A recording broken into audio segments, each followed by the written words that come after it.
नमस्कार, मेहेस किचनमध्ये तुमचं स्वागत आहे. बाहेर मस्तपैकी पाऊस सुरू झालेला आहे. आज आपण barbecue nation style crispy corn करणार आहोत. त्यासाठी लागणारं साहित्य: इथे मी 2 कप स्वीट कॉर्न कुकरमध्ये मीठ व हळद घालून उकडून घेतलेले आहेत. 1 चमचा कॉर्नफ्लोअर, 1 चमचा तांदूळाची पिठी, 2 चमचे मैदा. तळल्यानंतर आपल्याला एक मसाला करायला लागणार आहे. त्यासाठी पाव छोटा चमचा चाट मसाला, पाव छोटा चमचा पेरी पेरी मसाला, 2 चिमूट रॉक सॉल्ट घेतलेला आहे, 1 मोठा चमचा चिली फ्लेक्स, 1 मोठा चमचा मिक्स्ड हर्ब्स. सर्वप्रथम उकडलेल्या कॉर्नमध्ये चिली फ्लेक्स व मिक्स्ड हर्ब्स घालून घेऊ.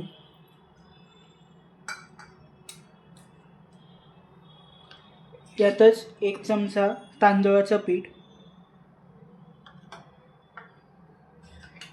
1 चमचा कॉर्नफ्लोअर व 2 चमचे मैदा घालून घेऊ.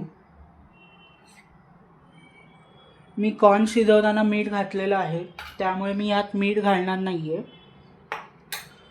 व एकत्र करून घेऊ.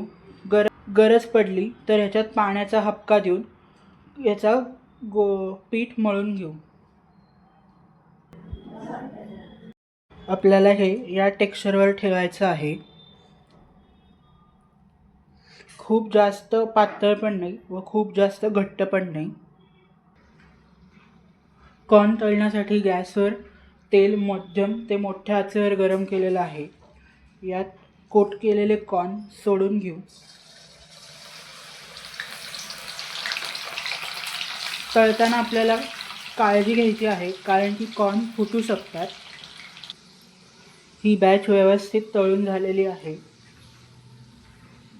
ह्याच्यातलं एक्सेस ऑइल निथळून एका कुंड्यात काढून ठेवू व उरलेले देखील अशाच प्रकारे तळून घेऊ. उरलेले सगळे कॉर्न व्यवस्थित तळून घेतलेले आहेत. यात घेतलेला chaat masala, peri peri powder व रॉक सॉल्ट घालून घेऊ व टॉस करून घेऊ. मी हे व्यवस्थित टॉस करून घेतलेलं आहे. गरमागरम सर्व करू. आपले barbecue nation style crispy corn तयार आहेत. Please do like, share and subscribe my channel, and also do give it a try. Thanks for watching.